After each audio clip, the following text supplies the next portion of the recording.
Hey guys, this is Osaro here, and today we have a special guest that's here to talk to you guys about his independent practice. So I have Dr. Mark here. Dr. Mark, you want to say hello? Howdy. It's a pleasure to be here. He's of Auburn Medical Group, and he's going to be answering a couple questions that you guys tend to ask me, but I think he would be better suited for these questions that you have, since he's practicing and way ahead of me in his medical career. So Dr. Mark, can you go ahead and just tell us a little bit about yourself? I'm a family practice physician. I practice in my own office. We started independent back 11 years ago, and then I was able to have my nephew, Dr. Vaughan, join me just a couple of years ago. So now we're a two-physician practice with a physician assistant. Recently bought a new building in town, my hometown, where we work. And also started very seriously doing YouTube videos just 11 months ago, January 2016, and have loved that. We've been able to build up to 50,000 subscribers. So I'm taking off a couple afternoons a week to play on YouTube, and then being an actual doctor and medical director the rest of the week. Oh, that sounds like a really great arrangement that you have there. I know one of the questions that a lot of my subscribers have is all about balance and how they can do things that they're interested in while wanting to pursue medicine as a career. So how have you afforded balance in your life? It's not something I've always had. I have this interest in broadcasting or in video production and an interest in medicine. And it wasn't until just very recently that the two came together. I used to do the video side as a hobby outside, and I would do projects with a friend. We used to have a project, it's still on the web, called Airsoft Medicine. And that's a lot of fun, and we did that, but it would take a lot of time away from other things I should be doing. It was fine for a hobby, but I get a much better balance by having my hobby be in with my work, for it to be the Auburn Medical Group YouTube channel. It's all kind of one thing. So it gets a much better balance by being able to combine what I love to do and hobby outside of work with the work that I love to do in work. Yeah, so just looking some of your videos, the question that came to my mind, and I'm sure most of my subscribers would probably want to know the same question, is how do you get patients to consent to being on your YouTube channel? That is a very funny thing. You'd never anticipate that patients would go for it as much as they do. One of the things I do is try only to ask, for the most part, patients who are kind of outgoing and very big personality, people who are funny. That's kind of what's different about our YouTube channel compared to others, is the personality of the patients. That's a huge part of what the video is.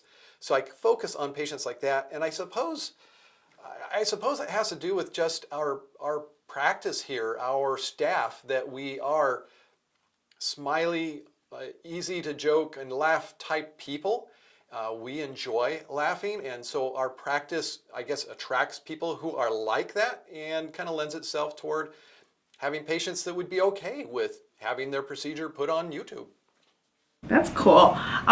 So second question that comes to mind is, where do you see your practice, as well as your channel, since you said they're all kind of roped in together, where do you see your practice going now? Because, you know, with the changing, the shifts in healthcare that are going on, as well as changes in recent administrations, and different acts being tossed around, where do you see your practice fitting into that? Well, it's funny, with big changes, you know, for example, with the Affordable Care Act, people thought that things were just going to change so much, and there was a lot of thing that changed that in medicine when that happened. But because we are always looking forward, and we're a part of an independent physician association that's very forward-looking, we see these things as soon as it's known that they're going to be policy, and we start ramping up for it, so that when they come, we're all ready for it. When ICD-10 hit, you would not have known it in our office because it was just another day, because we were already set for it. So that's an example of how, as changes come, if you're aligned with good help and good associations, you'll be able to take these changes. As far as where the channel's going, we expect it just to grow. One of the things that I've done is actually started a second channel. Maybe we'll get into that, to be able to have my my work on YouTube kind of grow.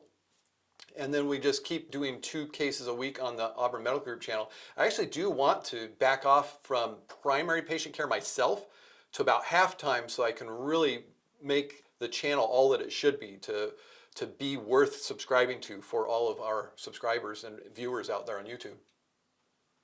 Yeah, that's exciting. You guys should definitely check out the videos that he has. The cases are very, very interesting and kind of addicting. I found myself procrastinating a little bit with my studies watching the videos that he has there. But really cool stuff, and I'm glad that you're on YouTube.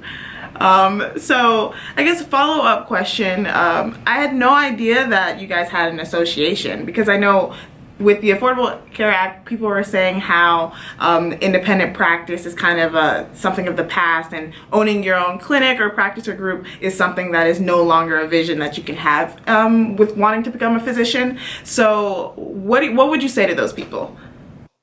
I don't know that I can absolutely say they're completely wrong. It would be very tough to start out now. Our independent physician association, called Sutter Independent Physicians, is doing all it can to support new independent practices. We actually have that as a focus of the group, because we see that if we don't, we're going to disappear. We will not keep having new people join our ranks of independent offices. So we're doing what we can to support it, at least in our area, and I'm sure there's other independent associations around the country. It's interesting you brought that out, the importance of the Independent Physician Association. Without them, I don't know if we could sustain our current practice. They do such a good job of helping us get into the community computer record system, the electronic record system that we use in our local town and hospital. They also allow us to contract with insurances and with managed care in a way that an independent physician cannot. They're just one person. They only represent 2,000-3,000 patients at most, and that's just not enough to have any leverage for negotiating. So with an independent physician association, we're able to, as a large group of hundreds of physicians, negotiate for contracts to be able to stay viable in this, world of mega groups that we have all around us. Okay, so what about your insurance as a physician and malpractice insurance? How are you able to keep up with that? Well, for one thing, California has something called MICRA that puts caps on awards for pain and suffering at, I think it's $250,000. So that's able to really push down the risk or malpractice. And I think our premiums are somewhere at $4,000 to $7,000, somewhere in that range. Just incredibly affordable compared to people in other specialties. I'm family medicine, urgent care, emergency medicine, OBGYN, horrible. In fact, their malpractice premiums are more than I bring in. It's horrible in some specialties. But in primary care, in California, that's not an issue. So it sounds like I need to move to California and become a family practice physician. Join us. Remember that come residency time. So I guess the large kind of looming thing that we're all kind of wondering about in healthcare is, what does healthcare look like going forward now that we have a Trump administration? What are your thoughts on that?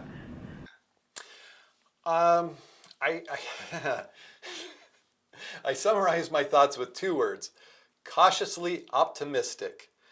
And let me tell you where that optimism comes from. I don't think it's just hoping for the best in the face of some very scary stuff. I think we do have just a spark of hope. And here's where it comes from.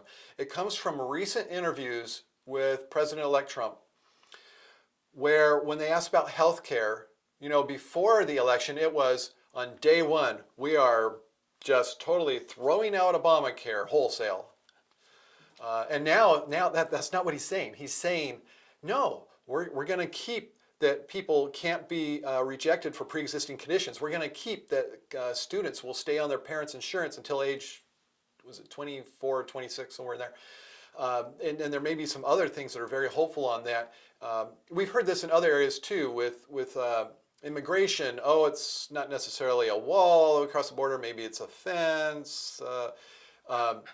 with Hillary Clinton, are you going to indict her? His answer was something along the lines of, I've got health care, I've got immigration, I'm not really thinking about that right now. So, and then when he's asked about these things, how were things so mean, so bad during the election? Then he said something about all the nastiness of the election. That was the election, we're past that. Making me think that, well, for one, we really don't know what he represents and what he's going to do. But that a lot of the scary rhetoric may have been to get votes from people whose opinions we really don't like. That's what I'm hoping for. So I asked the whole country to be hopeful with me, to not just come at things to oppose them, because a lot of the stuff in the election was stuff that needed to be opposed, but to try to support our leaders, and when they need to be corrected, do, and when you need to speak to your representatives about going against something, if it needs to be gone against, do. But in the absence of that, being hopeful and supportive, praying for the best for our leaders and our country.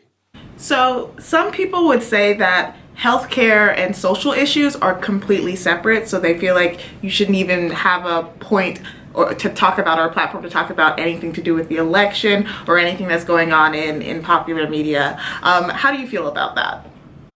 I can see both sides to that. To truly care for patients, a lot of the health issues do have their roots in social issues. And that can't be ignored. And people talk about the nanny state and the overreach of the state and the medical side of that, because a lot of it's based on studies that are done on things that affect mortality and morbidity. And yeah, when things kill people and when things cause people to be at higher risk for certain illnesses, then it is a health issue. So absolutely. Well, on the other side, I guess I've got a little bit of a libertarian slant to me too, that would like for us to not have everything legislated, to be able to have people to make their own decisions. It's just so sad that people left to themselves without a law to enforce it oftentimes don't make the same decisions that they would if they really put a lot of thought and had a lot of education behind those decisions. I'm split. I see both sides of it. I have family members on one side. I have lots of knowledge on another side, and sometimes they're the same, sometimes they're different. So I often find myself getting caught in the middle. So I gave you the ultimate wishy-washy answer of being able to see both of them. But yes, I do agree with the social issues do have real health impacts. And if we're truly caring for our patients, there are things we have to take a stand for. That's true. Couldn't have said it better myself. So, Dr. Mark, I don't want to keep you too long because I know you're a busy practicing physician, but I do have a question for you. When you think back to when you were in medical school or when you were pre-med, what would you say to your younger self now that you have all of this wisdom and you've been practicing for so long? Oh, gee. Well, the first thing would be to go into family medicine instead of emergency medicine, because I was switched 2 years after getting out of residency. And in fact, I can remember, you're talking about antidepressants. I can remember, I think I scared the chair of my residency in December of my first year of residency when I cried at my review at the idea that for the rest of my life, I could never have weekends and evenings to be with my family. And I don't know why it hit me there. I knew it going into it, but I was just in such a state with all of the exhaustion of residency and the intense training. And this was before they had the limits on hours that they have now.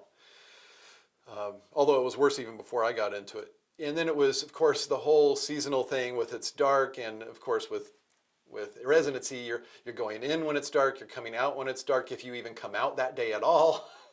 And this was after the worst rotation of the entire residency experience, which for me was pediatric surgery, my second rotation of residency, where, let's see, 1 week was 100 115 hours I think I put in.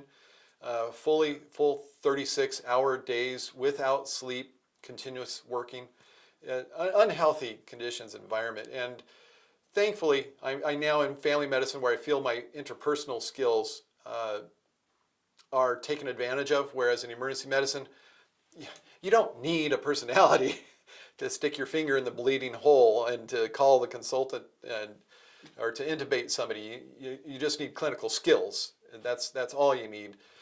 So to have the personal skills that it takes to be successful in family medicine, I feel is a much better matchup for who I am. This is reaching far back, so doing a Throwback Thursday. When did you first know that you wanted to be a physician? Well, if I was to say first, of course, being a little boy in a somewhat medical home, my dad was a nurse, having stethoscopes around and lots of medical conversation, knowledge in the family of medical topics, that was a fascination. I would, wear the stethoscope and with my friends, in the innocent way, play doctor, listening to their lungs and heart, not anything beyond that. And then I was actually a broadcasting major in college. And then the second year of college, this was in Arkansas, I was with my girlfriend after we'd gone to an honors society meeting. We were talking outside of her dorm for a long time. She's my wife now. She was a sounding board for me. So I was talking through some things, and she was, asking leading questions, just good, really good, healthy conversation, and realized, I was thinking about her cousin who went to our college too, who was pre-med. A light just went off in my head that connected that with my brother at high school graduation saying, you can do anything. And the one thought in my mind when somebody would tell me at age 18, you can do anything, that one thing was even be a doctor. Why was that my idea of anything? I don't know, but it's that inspiration. It's that's what that thing was to me. And I just didn't pursue it. I didn't think 4 years of college, after 4 years of college, sounded like fun. I didn't like school. Then once I got into college, I realized if you study something you find interesting, it's fun. And it's fun to learn about the human body. So all this came together in a moment that I call a call of God on my life to be a doctor that occurred at that specific moment. I went the next morning, sold back all my books, bought all new books, changed all my classes.